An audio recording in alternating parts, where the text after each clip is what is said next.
Taking care of your eyes shouldn't be a hassle. That's why Warby Parker is a one-stop shop for all your vision needs. Our prescription glasses and sunglasses are expertly crafted and unexpectedly affordable. Stop by a nearby store or use our app to virtually try on frames and get personalized recommendations. Did we mention we offer eye exams and take vision insurance too? For everything you need to see, head to your nearest Warby Parker store or visit warbyparker.com today. That's warbyparker.com. This show is supported by Blue Land. Living a cleaner and more sustainable lifestyle by reducing single-use plastics is a small action that makes a big difference. And Blue Land is on a mission to make it easy for everyone to make those sustainable choices.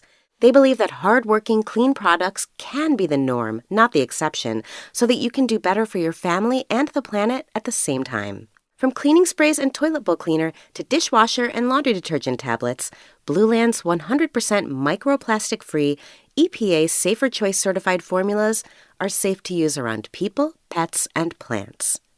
You'll love not having to choose between the safe option and what actually gets your house clean. Blue Land products are independently tested to perform alongside major brands, and the formulas are free from dyes, parabens, and harsh chemicals. Plus, Blue Land is a certified B Corp and certified cruelty-free by Leaping Bunny. Their formulas are EPA Safer Choice certified, and many have received the Gold Material Health Certificate from Cradle to Cradle. And right now, Blue Land has a special offer for listeners. Get 15% off your first order by going to blueland.com/PRX. You won't want to miss this. blueland.com/PRX for 15% off. That's blueland.com/PRX to get 15% off.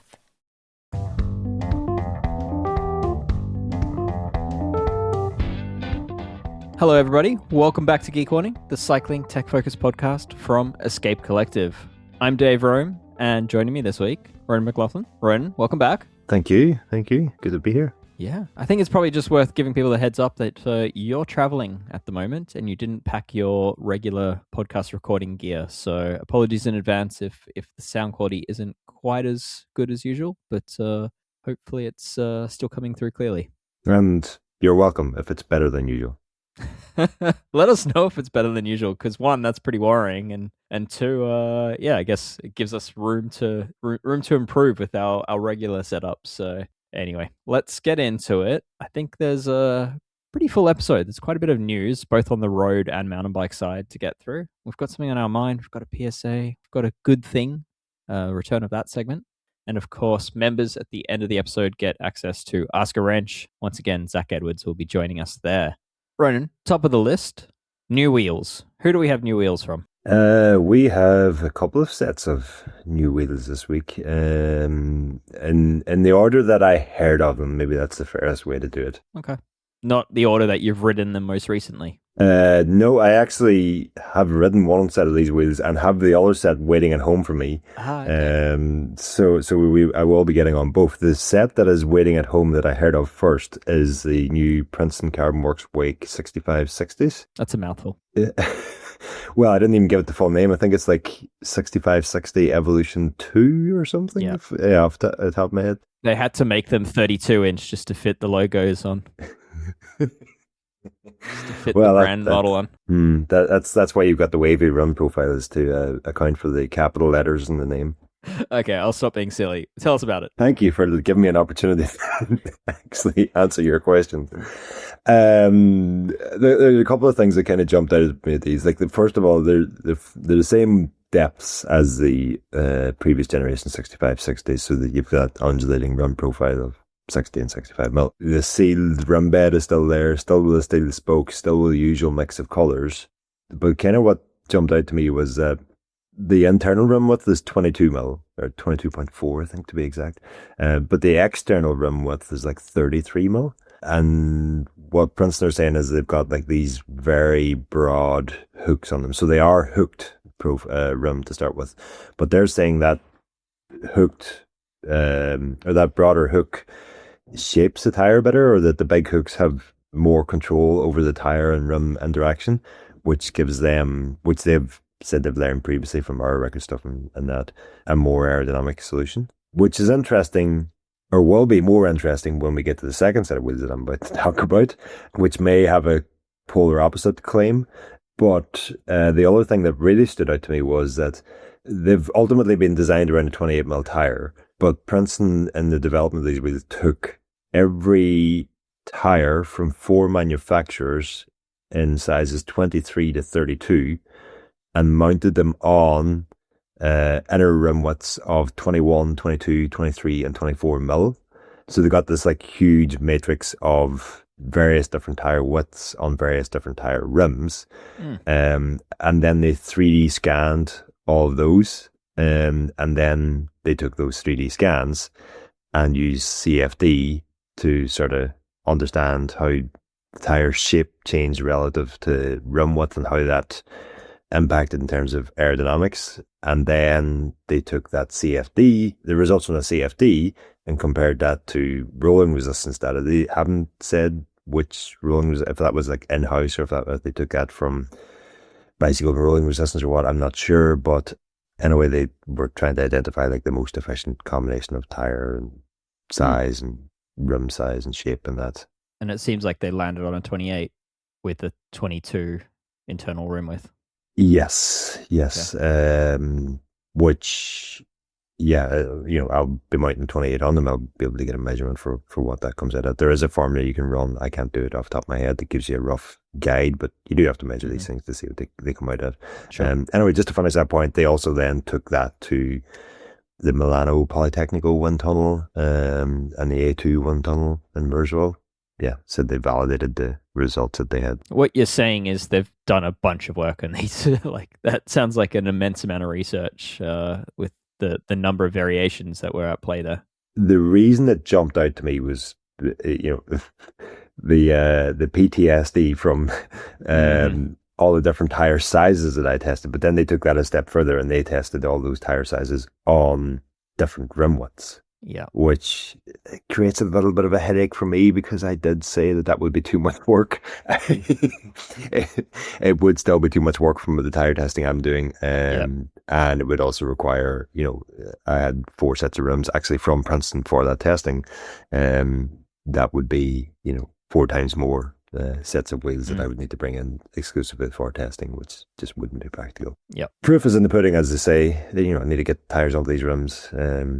Get them out and get riding on them, but it's I'm not going to say it's the first time anything like this has been done, but it's the only time it's been done to this extent that I'm currently aware of or that's currently springing to mind. And I think it is interesting, and it's, as you mentioned, like it's interesting too. They have landed on a 28, which you're the tour down under. Tell me what you've seen. Like 30s seem to be taking over in the pro peloton. There's still quite a lot of 28s, to be honest. It still felt like a pretty strong mix between 28s and 30s, depending on who was sponsored by who. So yeah, I think it's still a clear mix to me. And in reality, like there's not a massive difference between a 28 on a wide rim and a 30 on a slightly narrow rim. Like there is quite a bit of overlap there in terms of the actual physically measured size. So I don't think it's quite clear cut, but I think it is quite clear that sort of 28 to 30 is the window that professional racing is on at the moment. I mean, just to wrap up the Princetons as well, like 1,250 grams clean. Yeah, that stood out to me for such a deep wheel with steel spokes. With steel spokes. Now that is with the Tactic Racing TR01 hubs, which does, that bumps the price up to, well, depending on which, they have 3 different paint tiers, but you're talking about over $4,000 US dollars for those. If you went with there's a whole bunch of options: DT Swiss hubs, TR02 hubs, Chris King hubs. But if you went for I don't want to say entry level actually, but if you went for the most affordable option, that's the White Industries CLD hubs. That bumps the weight up by over 200 grams. It brings the price down by $1,000. Yeah, okay. All right. So quite a lot of weight saved in the hub. But yeah, I think the trend to everyone going carbon spokes in their race wheels, that stood out to me, that they're sticking with like a bladed steel spoke. And seems very intentional. They made some comments around reliability and impact resistance and all that as to why they made that choice. Ronan, I'm going to put in a request here, which is, given the research they put into these wheels, I think a dedicated Geek Warning might be justified with some of the designers behind these wheels to hear about the project. I think there's probably some interesting info to share there. So maybe see if we can make that happen. But I definitely had planned on like trying to get some of the data from that testing. I hadn't considered a podcast, but I'll see if I can work that out.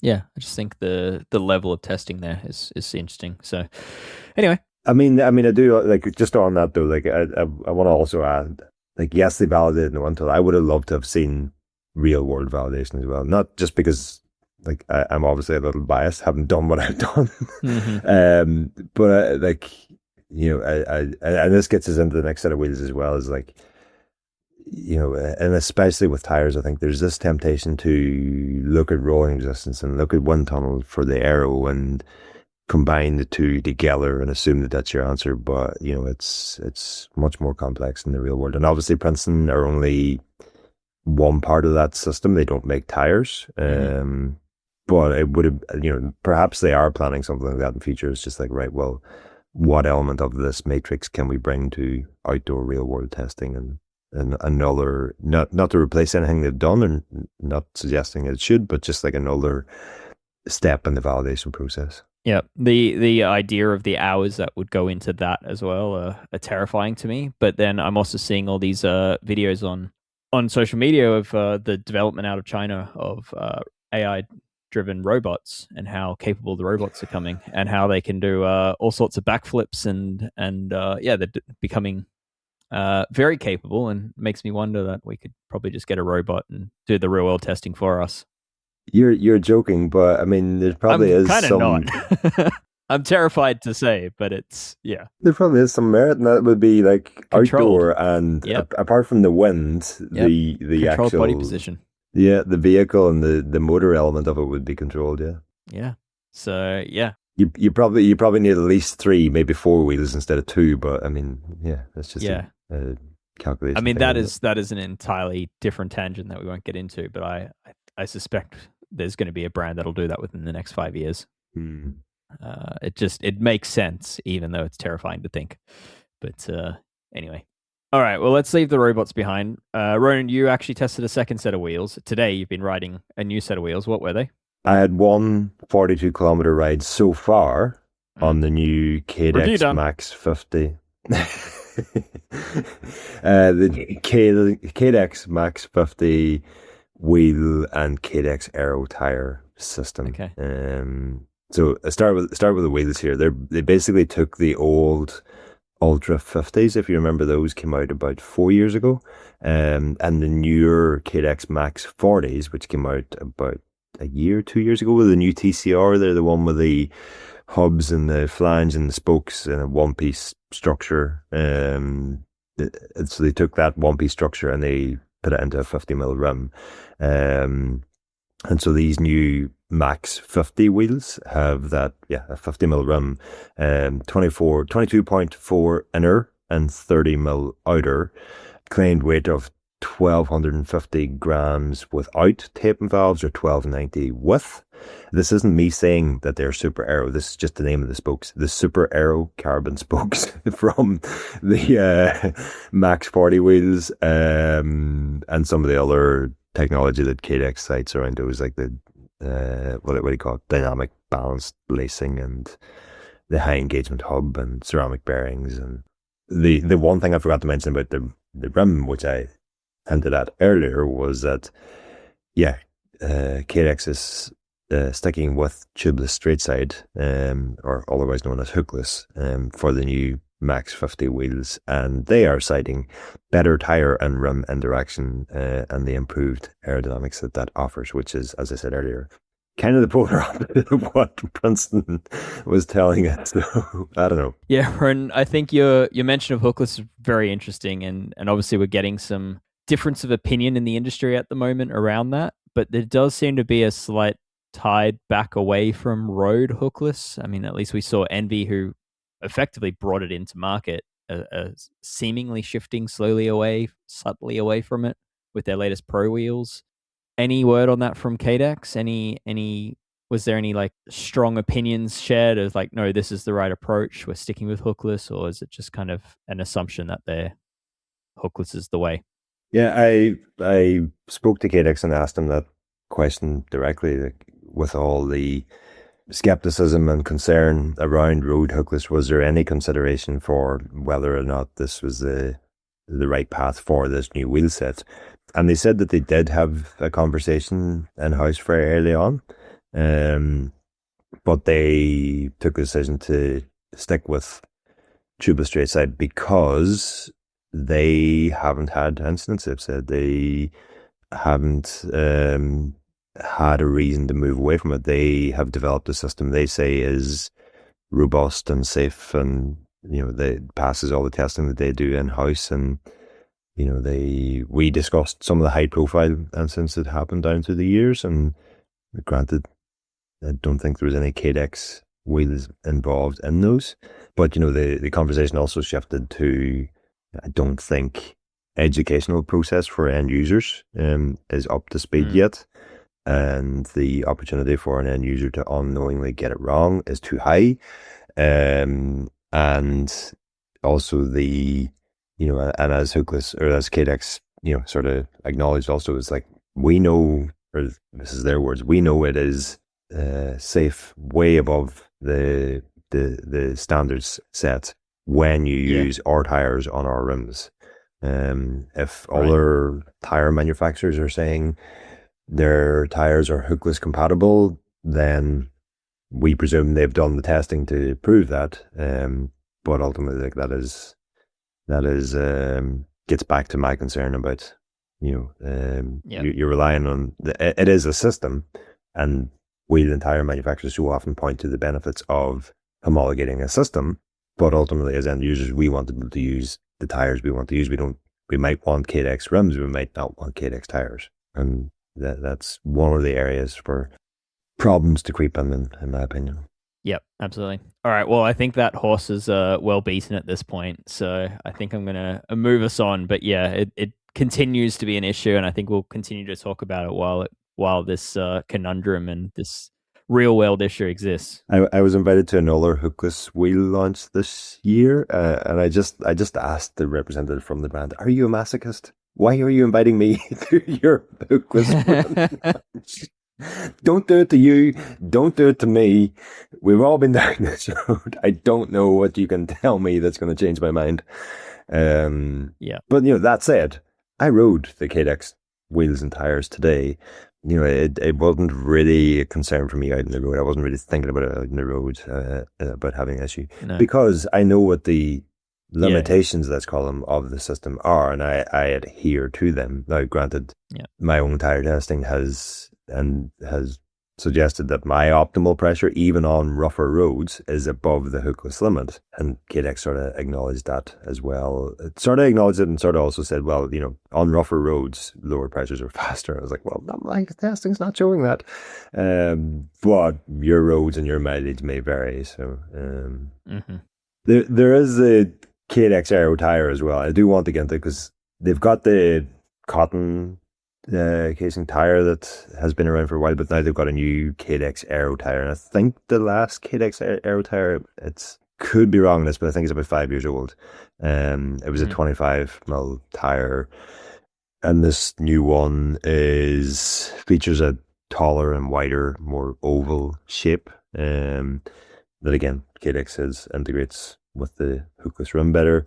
But it's got the sort of standout feature on it is it's got these micro grooves on it, 64 of them, dotted all around the tire, which is not dissimilar to the Continental Aero 111 tire that we've seen. These grooves they look more like, on the Cadex tire, they look more like someone's got a Stanley blade and just cut little lines in the tire. But yeah, not dissimilar to that Continental Aero 111 tire.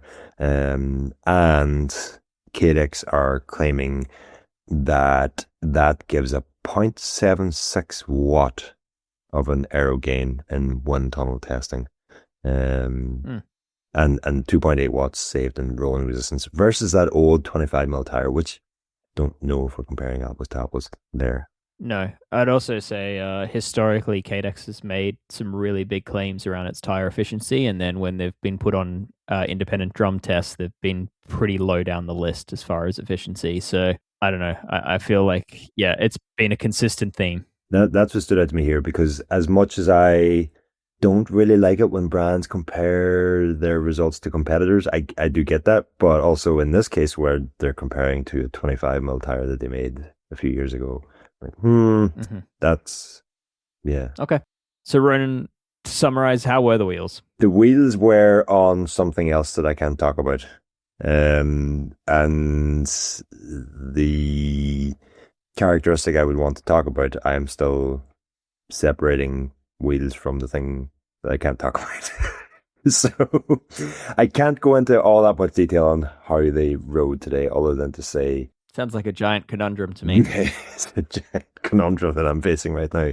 It's a giant embargo conundrum that I'm trying to find a way to talk around, but doing so very, very badly. But I mean, they still look like the Cadex Ultra 50s, which I thought looked very good. They're still just as loud, if that's what you're into. Okay. And it's not. It's not something I specifically go for, but I can see why some people like it. But I mean, 140 kilometer ride on an entirely new thing. It's kind of hard to parse out the wheels from that. But we'll have another ride tomorrow on the system. Okay, and probably a bike you'll take home and get some more. I'll not be taking it home, no.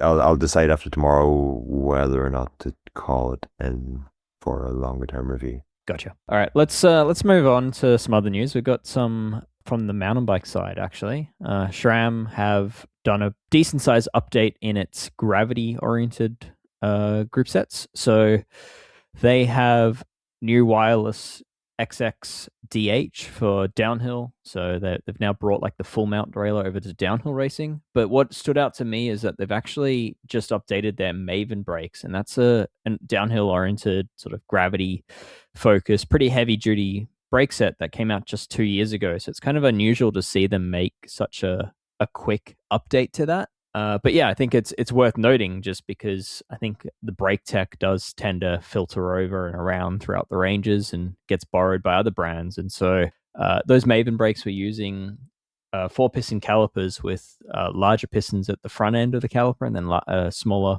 pistons at the back. And SRAM have actually updated that to now be even size in pistons, which I believe allows them to create a little bit more braking consistency, a little bit, smoother power control. And then also, speaking of smoother power control, they've rejigged the little swing link, the little pivot point that sits at the lever, and that is all about creating a smoother power curve that is a bit more of a straighter line when you look at a power curve chart. And yeah, I just think that's kind of interesting, because those brakes came out with a lot of fanfare, and I think, end of the day, highly progressive power curves in brakes may not be what actually helps brakes work. I think smooth control is sort of the end goal. And so, just something to consider when you're feeling your brakes. And if you're feeling like they're grabbing or that you're not able to control them correctly, then just consider that maybe things aren't as good as they can be, and that maybe there's room for improvement there. So happy to see SRAM make this update. And for anyone that does have the Maven brakes, you can actually get that new swing link into your older brake system. So I quite like the backward compatibility there. SRAM they stand out for kind of always finding a way to introduce some more kind of backwards compatibility. That was the last thing I was expecting you to say. Yeah, I don't know. It's interesting that they tend to find some ways to do backwards compatibility, and then often the way that you want them to do it is unavailable. So, but I think in this scenario they've kept it pretty wide open as far as the backward compatibility goes. So no complaints there. But anyway, a little outside of our wheelhouse, these brakes. I mean, they weigh, the brake set weighs probably as much as the wheel sets we were just talking about. But anyway, let's the other new bit of news is from Ibis. They've just released the Ripley SL, which takes over from the XE as the US made frame. So this is coming out of their Californian facility. Looks really, really nice. Sticking with their DW link. It's a 130 mil travel front, 120 mil travel rear, and yeah, it looks great. It's got more bottle room, lighter weight. It's got down tube storage, but to me the geometry looks really good, and they seemingly have avoided making any dumb mistakes with this bike. So the cable routing is still external of the headset. It looks really good. I think this is, as far as modern lightweight trail bikes, I think to me this ticks a lot of boxes. So yeah, unfortunately I've been told I'm not getting one. That getting one to Australia is not an option at the moment, but I will go and cry in the corner about that one. But yeah, the bike does look really good. So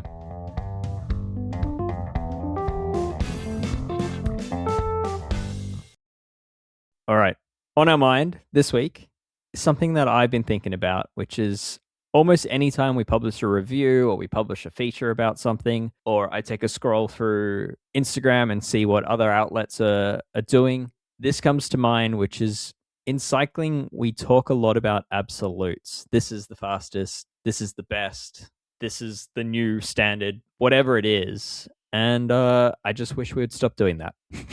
I think there's so much nuance in everything that we do. And as Josh Portner often says, it depends, I think is correct for just about everything that we ride and use in cycling. And I think that is something that I just want people to remember, that there is no best, there is no fastest. There is always going to be situations where that changes, and one thing that's the best for one person really could be a terrible option for another. And I think that's just something that you need to keep in mind whenever you're scrolling through the net and someone's got a wind tunnel test or has a bench stiffness test or whatever it is. There is no best. The most important thing here is to say, first of all, each to their own. Because what you enjoy, I might find no joy in, and what I enjoy, you might hate. But beyond that, I mean, I often find myself feeling like a fucking idiot. Because people ask me, like, what is the best bike, or what's your favorite bike, or what's the best tires, or what's, and I'm like, I just look back at them with a blank look on my face, and I'm like, or like, I don't have an answer to give, because it does so depend on, what scenario are we talking about. But beyond that, even, it's just like, I mean, I think you can also apply it to manufacturers' claims in terms of like, the aero claims or stiffness claims and that you can find. And it's like, just because the claim is wild on paper or just seemingly unbelievable, doesn't mean that they haven't found it. Now, they might have used some scrupulous testing techniques to elicit such results, but the point I'm trying to make is like, the same way they can manipulate tests to get a favorable result is also why you and I could take identical bikes out with the same apparent aero saving with both of them, and you ride in Sydney and I ride in Ireland, and for you it's 10 watts faster and for me it's 10 watts slower, or vice versa, because it's so situational dependent that, and... Well, for me, you'd probably find it's 100 watts slower, given differences in FTP and all that, but yes. My point is, you never step into the same river twice. And so like, as I said earlier, I just feel like an idiot when someone asks me a question like that and I can't answer it. And it's also very difficult to explain, as I'm proving very well right now, what the hell I mean when I say I can't, what is and it kind of, it irks me as well when I see results posted on social media or online or whatever, and they've done a roll down test, or they've done maybe even done a 1 ton test or done something, and it's like, oh, this is the fastest. And it's like, first of all, we could jump into and I'm far from an expert, but you could jump into all the different ways that the results may differ had you used a different testing methodology, or used a different test rider, or used just a bike versus a rider and a bike, or whatever it might be, or just used an entirely different test. The issue here is, I think that when we see results like that, it is difficult to sort of take a step back and go, well, is this accurate? Is this true? Because it's presented as being so factual. And I think that's the problem you're raising here, is like, don't believe everything you read online.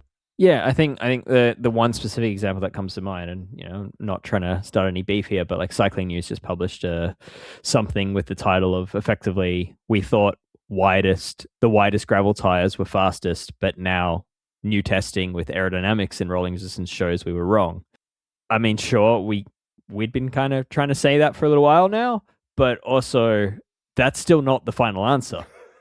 Just because you're now testing aerodynamics on top of rolling resistance in a controlled environment, that still isn't coming to the best answer. And so I still have problems with saying like that is the fastest option, because in real world conditions, depending on the terrain, depending on the rider, depending on the circumstance, depending on the average speed, I think there's just so many factors that people are overlooking, and dragging a 2.25 inch mountain bike tire around for your local smooth gravel is not the right choice. That is not the fastest choice. Horrible. I've tried it. Yeah, and so I think I don't know. We're just continually going back to this place where I think as cyclists we're just looking for the answer and looking for the best thing in inverted commas.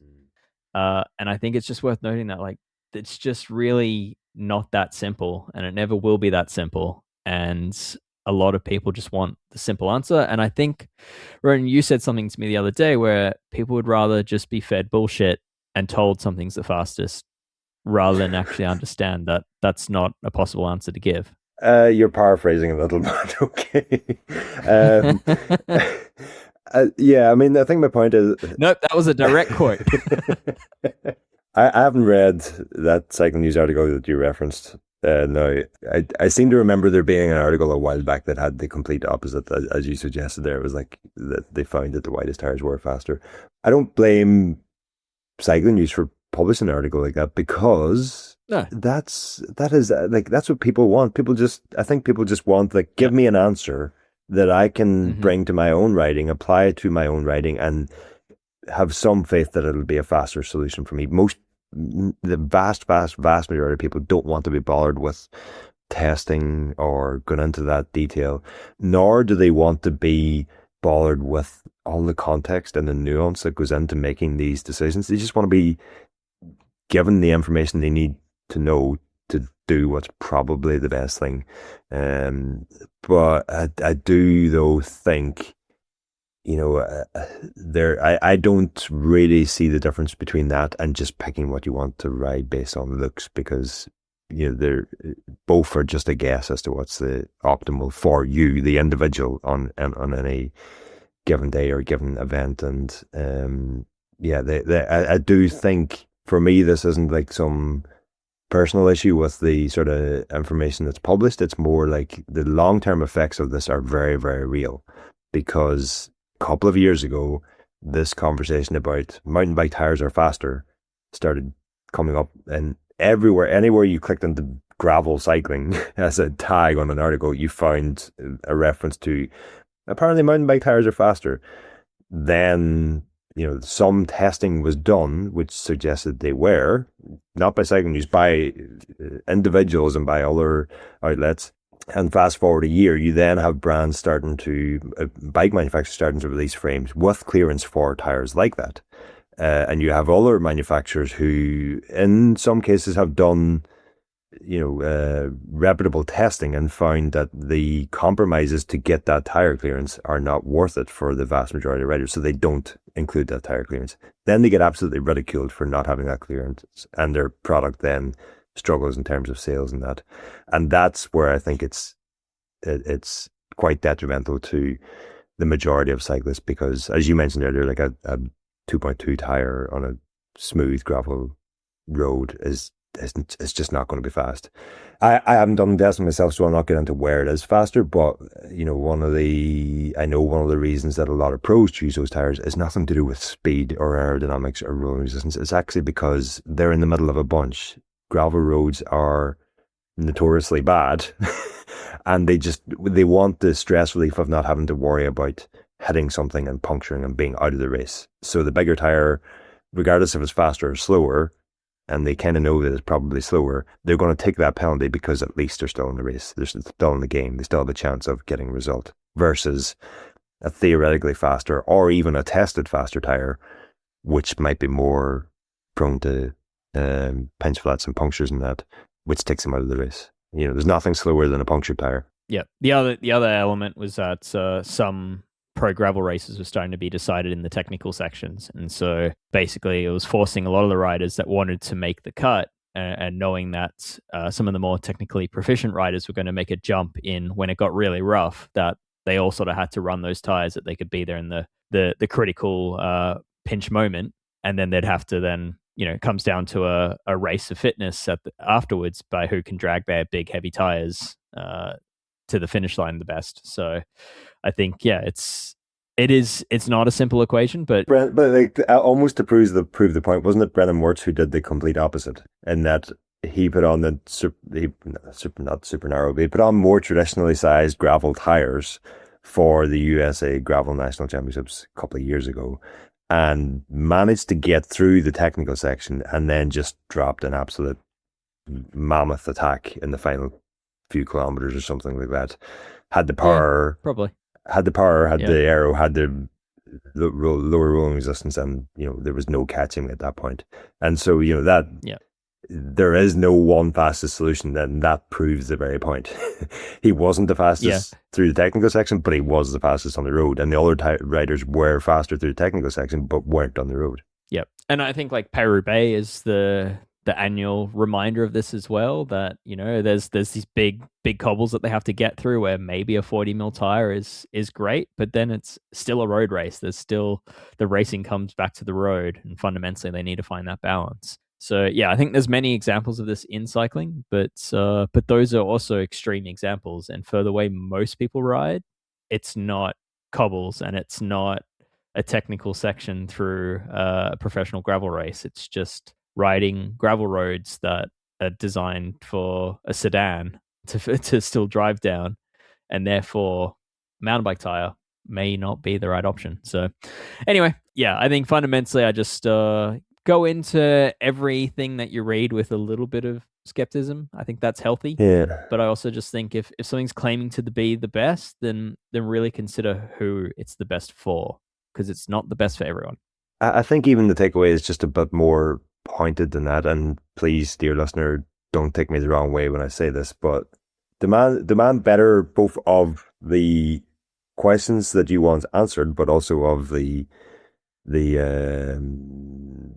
mediums from which you're getting the information. What I'm trying to say is, like, unless it's us, don't demand too much from us. The vast majority of this content, whether it be social media, YouTube, whatever website, ourselves included, and we feel the pressure to do this sort of content, is because the audience is demanding it. And our resistance to do it is that we see all the ways that it can be, first of all, useless, and secondly, nonsense, counterproductive to what actually would deliver better bicycle stuff for all of us. And so, fundamentally, a lot of what we get asked for is also what we get told not to do, which is clickbait. Yeah, it's a difficult line to tread. I don't think we always get it right, but we always try to get it right. Yeah, absolutely. We'll continue to try keep getting better in that regard. All right, let's take a quick break, and we'll be back in a moment with the PSA.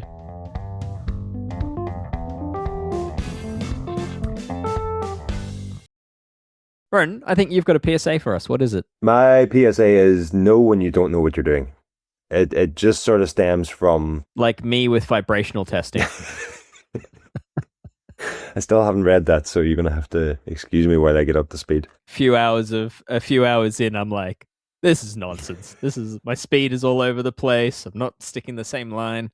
What am I doing out here? No, I more specifically meant about wrenching and mechanicking on our own bikes at home. And this hasn't been inspired by a mistake I made myself, but rather a bike that was brought to me that had been built by a mechanic with a very good reputation. This was a modern time trial bike with disc brakes and wireless grip sets and all the jazzy stuff from 2026. And it just, there's no other way for me to say it other than to say it hadn't been put together well at all. And it came into me with one problem that I thought would be a 20-minute fix for a mate, and it ended up turning into 5 or 6 hours of work over 2 weekends, just because every time I resolved an issue and took the bike down from the stand, I found another one. I mean, had I known at the start, I would have just went over the whole bike and figured out, here are all the things that are wrong. But yeah, it became very evident to me that while this guy is or was or whatever, I don't know what tense you want to use, a very good mechanic, this modern stuff wasn't stuff that he had seemingly worked on before or built. And I think that's, when you find yourself in that situation with the way modern bikes are, with the ever increasing complexity that they are also, you just need to sort of take a step back, recognize that you don't know what you're doing here, and read the manual, or go away and find out what is the correct thing to do, how this piece and that piece go together, before, assuming that all derailleurs have worked this way forever, this one works the same way. That's just one small example, but also an example of something that has changed dramatically in the last 10 years. Yeah, absolutely. I think this, it applies to professionals, but it also certainly applies to home mechanics where, if you can't get something to work, or you don't know what you're doing, it's probably just what you're doing rather than an issue with the component. Sometimes there's issues with components, but more often than not, I would say it's even stronger than that. And then if it's in this day and age now, if it's something that you haven't come across before, you kind of need to just be downloading the manual and getting a read through that before you try anything, because it was clear in this situation that the mechanic had sent the rider away unknowingly with all these issues that, not any one of them, but several of them could have been quite catastrophic. And so, I don't believe this person would have just sent the bike away half done. They clearly thought everything was in order. But if you haven't come across a product like this before, you don't know how it goes together, you maybe then don't recognize when it's gone together wrong. That's when problems escalate. This overlaps with something that's been on my mind, which is, and I'm going to absolutely do a terrible job explaining this because I haven't actually thought it through, but the idea of that, it can be pretty hard without a prior benchmark of how that product is supposed to perform to know how it's meant to feel and function and work. I would say a loose headset's fairly easily identifiable. Yeah, okay. Loose headset should never be loose. Handlebars should always turn smoothly. Brakes shouldn't rub. Gears shouldn't skip or grind. There are those fundamentals, but it seems like even those, not everyone understands. But yeah, I think it's difficult to know like the level that a Shimano or a SRAM group set should be shifting at, or how quiet it should be without a lot of experience with that product. And yeah, I don't know. It's difficult when even you go to, dare I say, I've been to product launches of components related to that, and the stuff hasn't even been set up correctly. So it's I don't know. It's just one of experience, but I think wherever possible, whenever you can get onto someone else's bike or see how someone else is setting up something, I think that is all just valuable experience. And I think if you had the opportunity if you owned a certain model of bike with a certain level of group set, and you're able to ride someone else's of that same level of group set and same bike, I think that in itself is a really interesting experience, because you get to feel how they've got it set up differently, and whether their brakes are better or whether your shifting's better or whatever it is. I think that is in itself a really valuable lesson, rather than just only ever having the experience of one single sample. So my question, Dave, is I think what do you do in this scenario? So the mechanic does have a good reputation, and yeah, I was going to say I'm not questioning that. I don't know if I can say that based on what I've seen, but the question is, do you do anything about that? Like, given what I just described, the bike that came into me was unsafe to ride. There's no other way of putting it. Is it on me to say something? I don't know. It's awkward, right? Because that person's likely going to get very defensive because clearly they don't know what they don't know. I don't know. In some scenarios, if it was one thing that was off, I mean, people make mistakes all the time, right? We're only human, and so if there was one problem, I'd be saying, take it back to who did this and just let them know the problem, and I'm sure they'll happily fix it. But if the whole thing is a problem, then that's a difficult scenario, right? Like, you could say something, you can have an argument with the person. Chances are they're not going to admit to the fact that they didn't know what they're doing. No. So it might just be one of those scenarios where you just go, well, that person shouldn't be trusted with that product. So, I'm just going to leave it be and try tell people not to take that level of product there. I don't know. Yeah, I don't know. I really, there's many ways to have that conversation or to have that argument. But for me, I think if everything is wrong on it, I think it's beyond help at that point. Yeah, I can't remember the last time I seen this mechanic in person. The last time I was talking to him, he's just not a person I see very often. But I did find myself wondering, is there like a way I could subtly say, oh my God, bikes these days, they're getting so complex. You need to be reading the manual for everything. Just sort of dropping a little hint in there. But I could go another 10 years without seeing this person. I don't know. Yeah, tough one. I don't know. I'd be keen to hear from anyone that's been through this themselves, and that's. But yeah, I'd hope that, at least from a professional point of view, I know it does happen, but I do hope that from a professional point of view that people are reading the manuals when they're dealing with product they don't know. I know SRAM have really stressed this with their new full mount derailleurs because it is nothing like setting up a previous derailleur. And I've heard from some mechanics complain that it's not anything like setting up a rear derailleur. And like, yeah, that's the entire point. That's why they've got like endless numbers of like videos and instructions. They hadn't even put the limit screws in the one they sent me. Nothing like a derailleur. yeah, exactly. Yeah, so I don't know. I think your point, Ronan, is spot on. Is that the tech these days is nothing like what it was 10 years ago, and so reading the manual is more important than ever. But I also think there's nothing wrong in accepting that you don't know what you don't know and asking for help when that arises. There's something I maybe it's just me, but there is something I find quite. It's like cutting the grass. You go out and you just mow the lawn and just cut. Like, there's something relaxing about it. Just getting out the manual and like reading how it's done. If it's a good manual that's well worded and has good graphics and all that, and then you just like first time assemble the thing correctly and it works, even though it was complex 10 minutes earlier. I don't know. I find something nice about that. There is, yeah. You learn something through it. So it's often more efficient to start with the correct way rather than to fight through what you think is the correct way and then figure it out later on after you read the manual. So, all right. Well, yeah. The PSA, what was the PSA? I think we covered like 16 different topics in that. The PSA was... I think it was just knowing you don't know what you're doing. Yeah, fair enough. All right. Well, there you have it. Ron, we're nearly at the end, but I think you've got a good thing you want to talk about. So tell us about this good thing. I do, and it is actually, this wasn't intentional. I'd put it in on the run sheet before I'd added the PSA. But the good thing for me this week is the Sync Aerobar 3, which, Sync Ergonomics out of Melbourne. They make Aerobars and all their time travel equipment.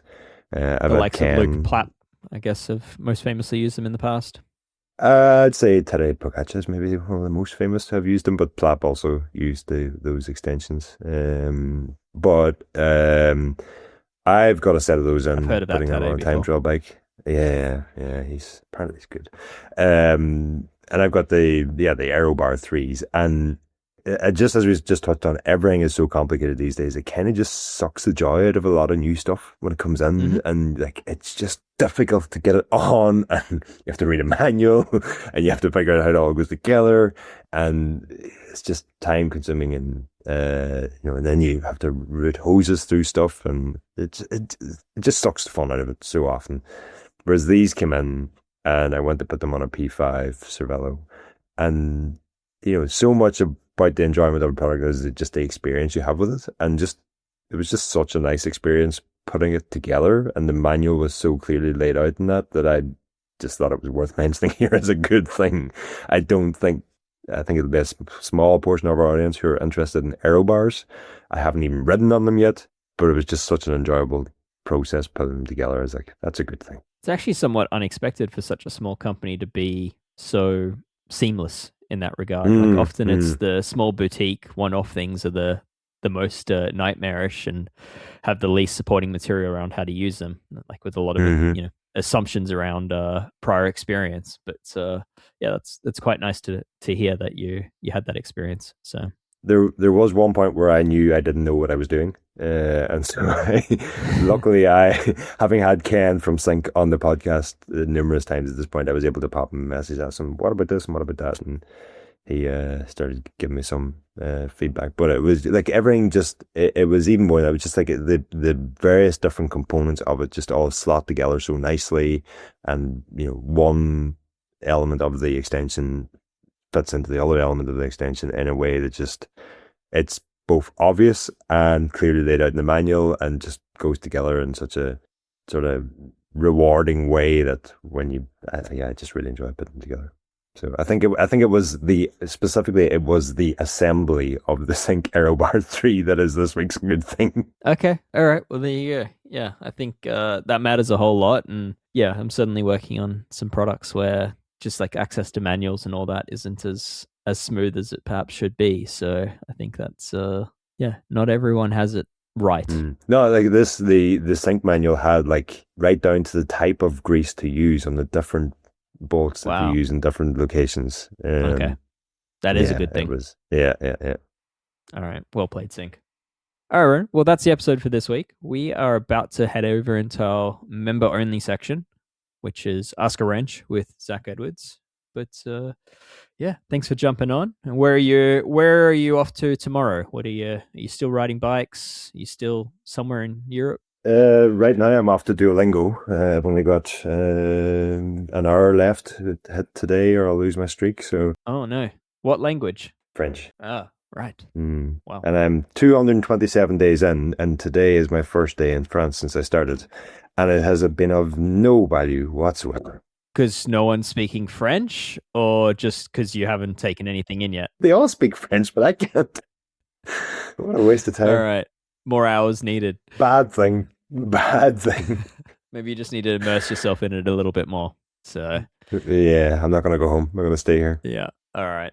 Well, good to see you. And before we head over to Ask a Wrench, just a little shout out for anyone listening on Spotify or Apple. If you could leave us a review, assuming you like what we do, if you could leave us a review, that would be hugely helpful for others finding this podcast. To do so, you just need to jump off of the member only feed. So just find the public feed and leave the review there. All right. Thanks, everyone. Ronan, hope the rest of the trip goes well. We'll see you soon. Thank you. See you soon. This show is supported by Odoo. When you buy business software from lots of vendors, the costs add up and it gets complicated and confusing. Odoo solves this. It's a single company that sells a suite of enterprise apps that handles everything from accounting to inventory to sales. Odoo is all connected on a single platform in a simple and affordable way. You can save money without missing out on the features you need. Check out Odoo at odoo.com. That's odoo.com.